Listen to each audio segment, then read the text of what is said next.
Is supply chain manager a stressful job? Like any job, supply chain management can be stressful at times. However, the stress level can vary depending on the specific role and company. For example, a supply chain manager in a fast-paced manufacturing industry may experience higher stress levels than one in a steady retail environment. However, with proper time management skills, effective communication, and problem-solving abilities, supply chain managers can effectively navigate potential stressors and ensure smooth operations within their supply chain. How can I prepare for a career in supply chain management? Pursuing relevant education and certifications is vital to preparing for a career in supply chain management. Many universities offer undergraduate and graduate supply chain management, operations management, or logistics programs.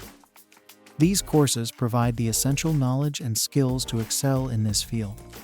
Networking with industry professionals and staying updated on current trends and advancements in the field can also help in preparing for a career in supply chain management.